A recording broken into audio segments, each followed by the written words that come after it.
Hello hi വണക്കം മക്കളെ വണക്കം. അങ്ങനെ 2024 ആദ്യത്തെ തിയേറ്റർ റിലീസ് തിയേറ്ററിൽ തന്നെ പോയി കണ്ടിട്ടുണ്ട്. അപ്പൊ സിനിമയെ കുറിച്ച് പറയുകയാണെന്നുണ്ടെങ്കിൽ ഇത് IFFK വന്ന് നല്ല അഭിപ്രായം നേടിയ ഗംഭീര സിനിമയാണ്. അവാർഡൊക്കെ കിട്ടിയിട്ടുണ്ടായിരുന്നു. അപ്പോൾ സിനിമയെ കുറിച്ച് പറയുകയാണെന്നുണ്ടെങ്കിൽ ഇന്ന് തിയേറ്ററിൽ പോയപ്പോൾ സത്യം പറഞ്ഞാൽ ബുക്കിംഗ് നോക്കിയപ്പോൾ 1-2 സീറ്റുകൾ മാത്രമേ ബുക്കിംഗ് ആയിട്ടുണ്ടായിരുന്നുള്ളൂ. പക്ഷേ തിയേറ്ററിൽ ചെന്നപ്പോൾ അത്യാവശ്യം നല്ല രീതിയിൽ ഫില്ലിംഗ് ആയിട്ടുണ്ട് എന്നുള്ളത് കണ്ടപ്പോൾ വലിയ സന്തോഷം.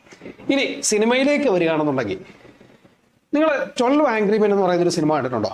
ആ സിനിമ കണ്ടിട്ടുള്ളവർക്ക് ഈ സിനിമയായിട്ട് പെട്ടെന്ന് കണക്ട് ആവും. അതേ കഥയാണ്, കാര്യങ്ങളൊന്നും അല്ല കേട്ടോ പറയുന്നത്. പക്ഷേ അതിൽ യൂസ് ചെയ്തിരിക്കുന്ന ഒരു പാറ്റേൺ ഉണ്ട്. വളരെ കുറച്ച് ആൾക്കാർ ഇവിടെ ഒരു കാര്യത്തിനെ കുറിച്ച് സംസാരിക്കുകയാണ്. അപ്പോൾ പല ഡൈമെൻഷനുകളിൽ നിന്ന്, പല ചോദ്യങ്ങളിൽ നിന്ന്, പല ആൾക്കാരുടെയും കാഴ്ചപ്പാടുകളെയും പലതിനെയൊക്കെ നമുക്ക് അടിപൊളിയായിട്ട് മനസ്സിലാക്കി തരാൻ പറ്റുന്ന രീതിയിൽ ഒരു ഗംഭീര തിരക്കഥയാണ് ആട്ടം എന്ന് പറയുന്ന സിനിമയ്ക്ക് വേണ്ടിയിട്ട് ഒരുക്കിയിരിക്കുന്നത്. സത്യം പറയാലോ, നല്ല മനോഹരമായിട്ടുള്ള തിരക്കഥ, നല്ല ഗംഭീരമായിട്ടുള്ള തിരക്കഥ, നല്ല നട്ടലുള്ള തിരക്കഥ. അത് എടുത്തു പറയേണ്ട കാര്യമാണ്.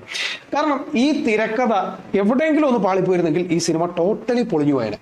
കാരണം വളരെ ചെറിയൊരു സംഭവം, പക്ഷെ ആ സംഭവത്തിന്റെ ഇമ്പാക്ട് എത്രത്തോളം വലുതാണെന്നോ സിനിമ കാണുമ്പോൾ പറയാം. സ്പോയിലർ ആയതുകൊണ്ടാണ് ഞാൻ എടുത്ത് പറയാത്തത്. എന്നാണെങ്കിലും ആ ഒരു ചെറിയ ഒരു ഇൻസിഡന്റ്, ആ ഇൻസിഡന്റിനെ നമ്മൾ എങ്ങനെയൊക്കെയാണ് വിലയിരുത്തുന്നത്, ഏതൊക്കെ തരത്തിലൂടെയാണ് നമ്മൾ അതിനെ കാണുന്നത്, എങ്ങനെയൊക്കെയാണ് അത് മറ്റൊരാളിലൂടെ എത്തിച്ചേരുന്നത് എന്നൊക്കെയുള്ളത് ഒരാളുടെ വായിൽ നിന്ന് മറ്റൊരാളുടെ വായിലേക്ക് എത്തുമ്പോൾ ഇതിന് എന്തൊക്കെ ചേഞ്ചസ് ഉണ്ടാവും, അങ്ങനെയൊക്കെയുള്ള പല കാര്യങ്ങളും വളരെ ഡീറ്റെയിൽ ആയിട്ട് നല്ല വൃത്തിയവണ്ണം വെടിപ്പായിട്ട് എഴുതി വെച്ചിട്ടുണ്ട് എന്നുള്ളത് എടുത്തു പറയാതിരിക്കാൻ പറ്റത്തില്ല കേട്ടോ. അത്രയും മനോഹരമായിട്ടുള്ള റൈറ്റിംഗ്.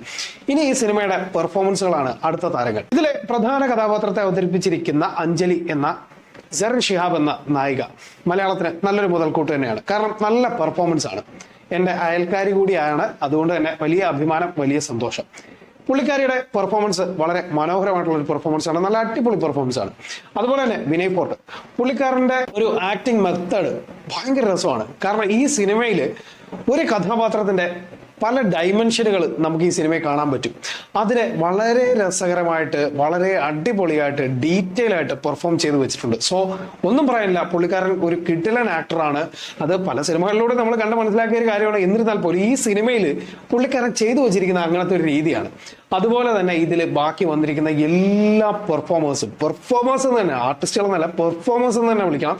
കാരണം ഇവരെല്ലാവരും ഒരു കൗണ്ടറിന് മറ്റൊരു കൗണ്ടർ കൊടുക്കുമ്പോൾ, അല്ലെങ്കിൽ ഒരു ഡയലോഗിന് ഒരു മറുപടി കൊടുക്കുമ്പോൾ അവരുടെ ഒരു നാച്ചുറാലിറ്റി അത് ഭയങ്കര രസമാണ് കേട്ടോ. അടിപൊളിയായിട്ടാണ് അവർ അത് പെർഫോം ചെയ്ത് വെച്ചിരിക്കുന്നത്. എല്ലാവരും വളരെ നല്ല രീതിയിൽ പെർഫോം ചെയ്തൊരു സിനിമ. അതുപോലെ തന്നെ ആവശ്യമുള്ള ഇടങ്ങളിൽ മാത്രം ഒരു BGM, പക്ഷെ ആ BGMനും അതിൻ്റെതായിട്ടുള്ള ഒരു ബലം ഉണ്ടായിരുന്നു. സോ ഈ സിനിമയിൽ പറയുകയാണെന്നുണ്ടെങ്കിൽ ഒരാൾ നായകൻ, ഒരാൾ നായിക, ഒരാൾ വില്ലൻ എന്ന് പറയുന്നൊരു കോൺസെപ്റ്റ് അല്ല. ഇവിടെ എല്ലാവരും നായകന്മാരാണ്, നായികമാരാണ്, എല്ലാവരും വില്ലന്മാരുമാണ്. ഒരേ സമയം പ്രേക്ഷകനെ കൺഫ്യൂസ് ചെയ്യിപ്പിക്കാനും അതിനോടൊപ്പം തന്നെ ഒരു അന്വേഷണത്തിന്റെ ഭാഗമാക്കാനും, ഒരുപക്ഷെ അത് നീയല്ലേ എന്നുള്ള ചോദ്യം പോലും നമ്മുടെ ഉള്ളിൽ ചോദിപ്പിക്കാനും ഉള്ള ഒരു സൈക്കോളജി ഇതിനകത്ത് അടിപൊളിയായിട്ട് വർക്ക് ചെയ്തിട്ടുണ്ട്. സോ ടോട്ടലി പറയുകയാണെന്നുണ്ടെങ്കിൽ നല്ല മനോഹരമായിട്ടുള്ള മേക്കിങ്ങും നല്ല കിടിലൻ പെർഫോമൻസുകളും നല്ല ഗംഭീര തിരക്കഥയും കൂടെ ചേരുമ്പോൾ ഒരു നല്ല സിനിമ ഉണ്ടാകുന്നു എന്നുള്ളതിന്റെ അടുത്ത ഒരു നട്ടലുള്ള ഉദാഹരണമാണ് ആട്ടം എന്ന സിനിമ. അതുകൊണ്ട് തന്നെ ഡയറക്ടറിനെ കുറിച്ച് പറയാതിരിക്കാൻ പറ്റത്തില്ല. കാരണം അടിപൊളിയായിട്ട് ഈ സിനിമയ്ക്ക് വേണ്ടി പണിയെടുത്തിട്ടുണ്ട് ആനന്ദ് ഏകാർഷി. നിങ്ങൾ മലയാളത്തിൽ ഇനിയും അടിപൊളി സിനിമകളുമായിട്ട് വരണം. തീർച്ചയായിട്ടും നല്ല കോൺസെപ്റ്റുകൾ ഇനിയും മലയാളത്തിൽ അവതരിപ്പിക്കണം. അതുപോലെ തന്നെ ഇതുപോലെ നല്ല പെർഫോമൻസുകളെ ഇനിയും മലയാളത്തിന് സമ്മാനിക്കണം. തീർച്ചയായിട്ടും അതുപോലുള്ള നല്ല കലാകാരന്മാരെ കണ്ടെത്തി വീണ്ടും മലയാളത്തിന് സമ്മാനിക്കണം എന്നുകൂടി പറയേണ്ടിയിരിക്കുന്നു. സോ ടോട്ടലി നിങ്ങൾ തിയേറ്ററിൽ പോയി കണ്ടു കഴിഞ്ഞാൽ ഒരിക്കലും നിങ്ങൾക്ക് നഷ്ടം വന്നു എന്ന് പറയാൻ പറ്റാത്ത ഒരു സിനിമ തന്നെയാണ് ആട്ടം എന്ന് പറയുന്നത്. ഇൻ ഷോർട്ട് വാല്യൂ ഈ സിനിമയ്ക്ക് കൊടുക്കുന്ന റേറ്റിംഗ് 3.5 ഔട്ട് ഓഫ് 5 ആണ്. ഒരു വിഷമവും ഇല്ലാത്ത രീതിയിലാണ് ഞാൻ തിയേറ്ററിൽ നിന്ന് ഇറങ്ങിയത്. കാരണം അത്രയും സാറ്റിസ്ഫൈഡ് ആയിരുന്നു. അതുകൊണ്ട് തന്നെ കൂടുതലൊന്നും ഞാൻ പറയുന്നില്ല. അഭിപ്രായങ്ങൾ വ്യക്തിപരമാണ്. സിനിമ തിയേറ്ററിൽ തന്നെ കണ്ട് വിലയിരുത്തുക. ഒപ്പം നിങ്ങൾക്ക് നമ്മുടെ ചാനലിൽ വരുന്ന റിവ്യൂസും റോസ്റ്റിംഗും ഒക്കെ ഇഷ്ടപ്പെടുകയാണെന്നുണ്ടെങ്കിൽ ചാനൽ സബ്സ്ക്രൈബ് ചെയ്യുക, മറ്റുള്ളവർക്ക് കൂടെ ഷെയർ ചെയ്യുക. ഇനി ഈ സിനിമ നിങ്ങൾ കണ്ടവരാണെങ്കിൽ നിങ്ങളുടെ അഭിപ്രായങ്ങൾ കമന്റായി കൂടെ രേഖപ്പെടുത്തുക.